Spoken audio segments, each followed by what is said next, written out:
بسم اللہ الرحمن الرحیم۔ السلام علیکم ورحمۃ اللہ وبرکاتہ۔ ایک عورت کا ایمان افروز واقعہ۔ مصر میں موجود ایک معلمہ اپنے طالب علموں کو ہمیشہ کہا کرتی تھی کہ قرآن پاک کی آیت پروردگار میں نے تیری طرف آنے میں جلدی کی تاکہ تو خوش ہو، اس آیت کے مطابق اپنی زندگی گزاری۔ معلمہ خود بھی اس آیت کی پابند تھی اور اپنے طالب علموں سے بھی کہتی تھی، جب اذان کی آواز میرے کانوں میں سنائی دیتی ہے تو میں فوراً سارے کام چھوڑ کر نماز کے لیے اپنے رب کی بارگاہ میں پہنچ جاتی ہوں تاکہ میں اس آیت پر عمل کر سکوں کہ میں نے اپنے رب کی طرف آنے میں جلدی کی تاکہ میرا رب مجھ سے خوش ہو جائے۔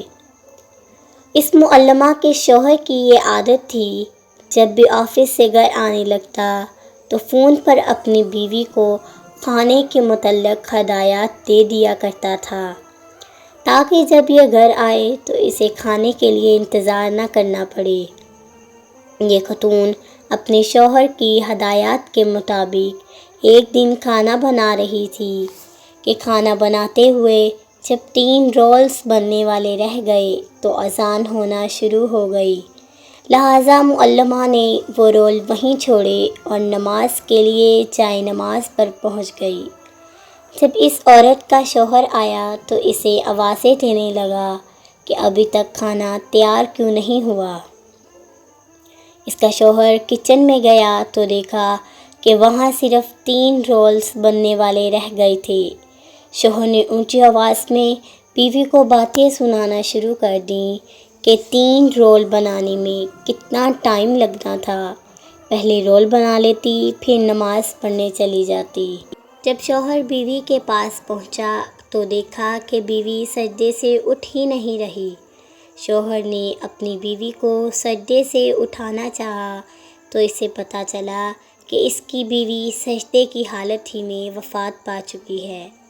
ہماری یہ روٹین بن چکی ہے کہ ہمیں جیسا بھی کام ہو یہ کہتے ہیں کہ چلیں تھوڑا سا کام رہ گیا ہے، پہلے یہ ختم کر لیں پھر نماز پڑھیں گے، لیکن یہ واقعہ آپ کے سامنے ہے۔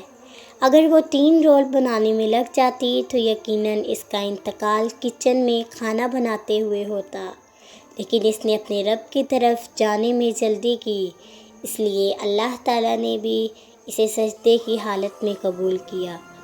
کوشش کیا کریں جب آپ کو اللہ تعالیٰ کی طرف سے بلاوا آئے تو آپ بھی اللہ تعالیٰ کی بارگاہ میں جلدی حاضری دیا کریں۔ سبحان اللہ۔ اللہ تعالیٰ ہمیں نیک عمل کرنے کی توفیق عطا فرمائے۔ دعا کریں کہ اللہ تعالیٰ ہمیں بھی اس نیک عورت کی طرح اپنی طرف جلدی آنے کی توفیق عطا فرمائے، آمین۔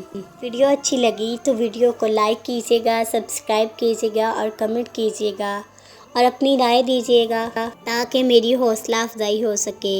اللہ تعالیٰ ہم سب کو اپنے حفظ و امان میں رکھے۔